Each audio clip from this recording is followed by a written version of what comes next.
Hey everyone, Luke DiMarco here today with a review for you of the 2013 Mazda CX5, which is a sport crossover which has been completely redesigned by Mazda head to toe with their new SkyActiv technology, which is 10 years in the making. Now, me talking about this SUV won't do it any justice, so without further ado, let's look at some shots and my full review of the Mazda CX5.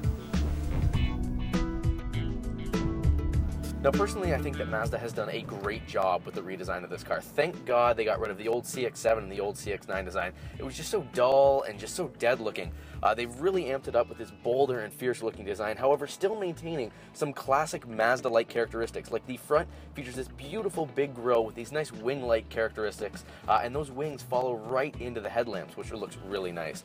What I think you're also going to like is the fact that this car has nice big side view mirrors which provide awesome side view visibility, and also built into those side view mirrors is a blind spot monitoring system, so that if someone's in your blind spot and you signal to turn or to move lanes, it's going to beep at you, it's going to let you know don't turn there because there's someone in your blind spot, and that works really well.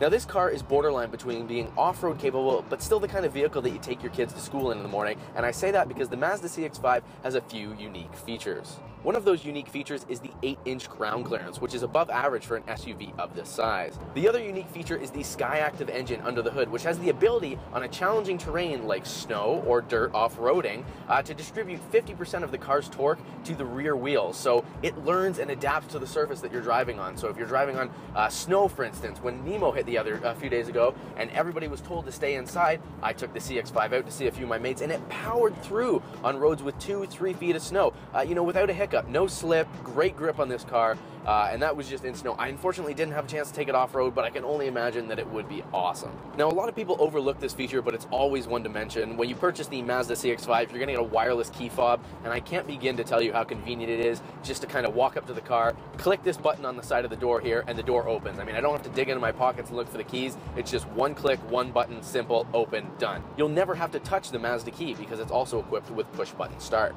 The interior of this car is really nice as well. The seats are nice and comfy, and they even provide a little bit of sportiness with that red stitching in them, which I absolutely love. When I had people in the back of the car and I was in the back of the car sitting in the seats, I had tons of room. Like I've said before in my other reviews, I'm not the biggest guy. I'm 5'6", 5'7", but I didn't even notice that I was kind of in a back seat. I was just there. What I really like about this vehicle, and I think you'll like about it as well, is the fact that it's a sport crossover. So it's got, the luxury of a family SUV, but the features of a sport SUV as well. One of those being that the fact the trunk is lined with a removable rubber lining, so you can toss, your muddy boots, your cleats, your camping gear in there. You can really dirty the trunk of this car up, and then you just take the lining out, hose it down, and you're back to brand new. And that doesn't damage any of the material or the fabric that's in the back. Another great feature about the back of this car is the 60-40-20 seat split. So you can individually lower each back seat by these really handy latches. You don't have to kind of climb in the car and pull a latch that's on the back of the seat. It's just really accessible. Just pull the latch,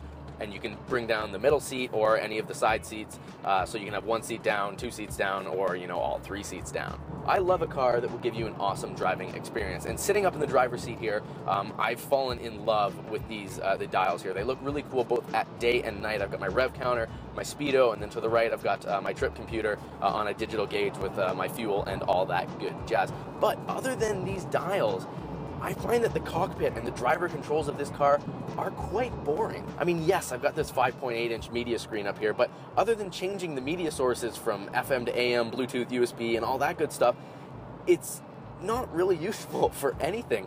There's just not a lot of features. This is the GT version, the Grand Touring version, and it doesn't have the navigation package on it. However, the design team has gone and fit a navigation button on my panel up here that is completely useless. I can click it all I want. It says nav on it. It will never do anything. I also don't understand why the design team has fitted a panel over here with 6 button spots, but then only used 3 of the button spots. And it's not like the 3 top or the 3 bottoms. It's just 3 random ones, and that's all my traction control and traction systems over there, that's over there.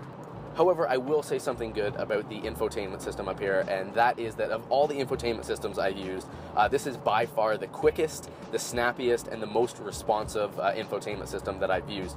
You click something and it works just like that, and that might be because it doesn't have like a massive navigation package loaded on it, bogging it down, but it just works. So it does exactly what it says it will do. And also on that note, all your media is going to sound great because this car is fitted with 10 Bose surround sound audio speakers, so they sound awesome. Mazda really has gone and done something special with this car. The exterior is beautiful. I mean, this is a new car in the Mazda lineup. It replaced the CX-7. Now, what I really like about this car, and what I think you're going to really like about it as well, is it's so multi-purpose. I mean, this is the kind of car that Thursday, you're going to take this car off-roading with your mates. You know, you're going to go camping up in the mountains, get it really dirty. Then Sunday, you're going to come back, someone's going to phone you up, and you're going to say, let's go out for a, a game of rugby. And you're going to get, all muddy and crap. You're going to throw all your crap in the back with the rubber lining. You're going to be able to wash the rubber lining off, wash the car off, and then Monday morning, you're going to be able to wake up and go into corporate head office in this car, feel professional, and feel awesome. And that, to me, makes sense, because if you're going to be spending money on a car, why not a car that can do everything you need?